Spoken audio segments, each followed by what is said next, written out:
Okay guys, so now we're going to start looking at the rest of our formula sheet. So we have a few more properties that we're going to look at, and the next section is going to be the odds and evens. So we have even functions and we have odd functions, and an even function is defined where f of negative x is going to give us the same value as f of x. So an example of this would be like the function x squared, because if I plug in negative 2, f of negative 2 would give me a value of 4. And if I plug in positive 2, that would also give me 4. So because those give me the same thing, that is an even function. So two of our trig functions are even. Those are cosine and secant. So on your chart, that's written as cosine of negative x is equivalent to the cosine of x, which means that the cosine of negative 30 is the same thing as the cosine of 30 degrees. So that's what our even functions are. The other four functions are odd. And those are sine, cosecant, tangent, and cotangent. And for those functions, f of negative x is the same thing as a negative f of x. So what that means for us is that sine of negative pi over 2 is equivalent to a negative sine of pi over 2. So basically with my even functions I can drop the negative. With my odd functions I can move the negative to the front. So the next section that we have on our formula chart is the cofunction properties. And the best way to remember cofunctions is like complements, because cofunctions have to deal with complementary angles. So each function has a cofunction. Sine and cosine are cofunctions, cosecant and secant are cofunctions, and tangent and cotangent are cofunctions. So what that means is that the sine of 30 degrees is equivalent to its cofunction and its complement. So the sine of 30 degrees is equivalent to the cosine of 60 degrees, because 30 and 60 add up to 90, and sine and cosine are cofunctions. And we can actually check that because we know with exact values the sine of 30 is 1/2 and the cosine of 60 is 1/2. So we can use the same method for all these others to find our equivalent cofunctions. Secant of 42 is going to be equivalent to cosecant of 90 minus 42, which is 48. This also works for radians, and that's actually the way it's written on your formula chart. On your formula chart, it's written as the cotangent of x is equivalent to the tangent of pi over 2, which we know is radians or 90 degrees in radians, pi over 2 minus x. That's the way it's written on my chart, but instead of x, I have 3 pi over 8. So in order to work this out, all I need to do is just get a common denominator. So that becomes 4 pi over 8. So the cotangent of 3 pi over 8 is going to be equivalent to the tangent of pi over 8. So that's using our cofunction properties. Now the next section we're actually going to use for the next 3 days, and those are my sum and difference properties. And the sum and difference properties are very important because something that people frequently do wrong is that they think that the cosine of A plus the cosine of B is equivalent to the cosine of A plus B. But what we're going to do here is we're going to show that that's not true. So it's easy to prove that it's much easier to prove something is not true, because all we need is one counterexample that proves opposite. So what we're going to do is we're going to just come up with an example that shows that that statement is not true. I'm going to say that A is 30 degrees, and I'm going to say that B is 90 degrees. And I'm going to fill in these values.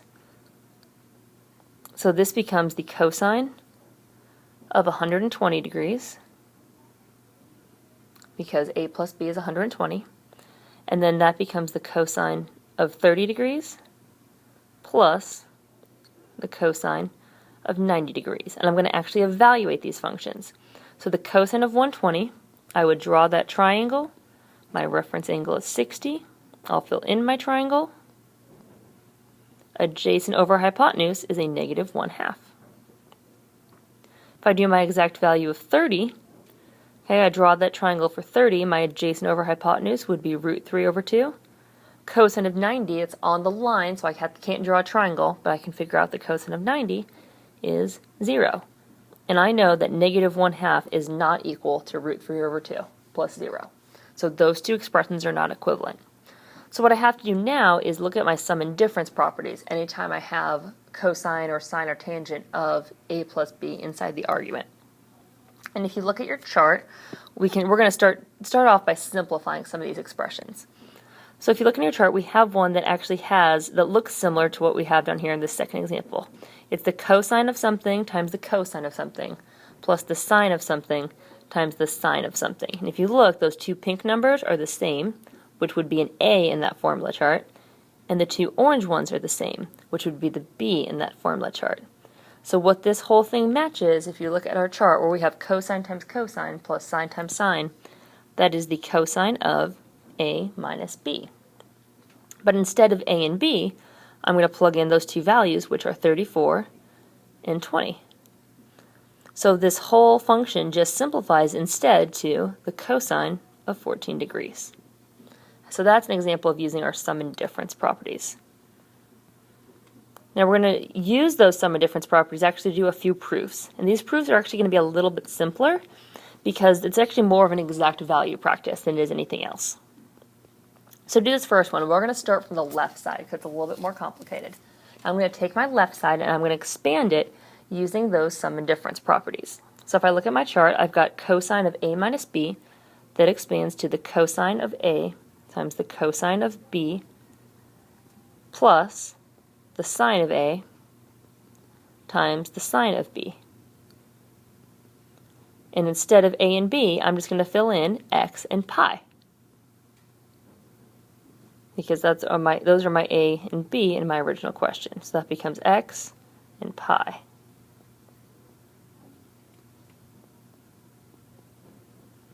So now what I can do is I can actually evaluate the cosine of pi and the sine of pi using exact values. I know that the cosine of pi is -1, and I know that the sine of pi is 0. So anything times 0 is 0. So all I'm left with is -1 times the cosine of x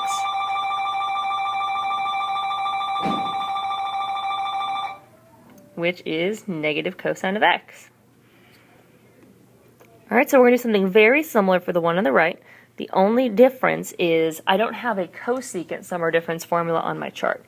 What I do know, though, is that cosecant is 1 over sine. So what I can do is I can set up the right side of this equation as 1 over the sine of theta minus 90. And I can work this out the same way now. I'm going to expand the bottom using that sum or difference formula. I'm just going to keep it at the bottom because my original question was cosecant.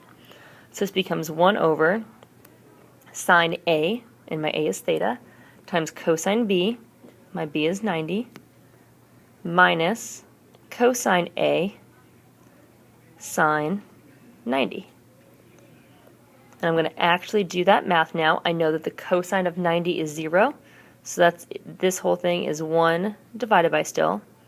This is the sine of theta times 0, minus the cosine of theta times the sine of 90, and the sine of 90 is 1.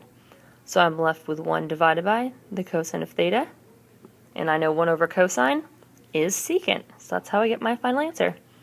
Alright, so after this we're going to do a few more applications of these sum and difference properties, but that's it for now.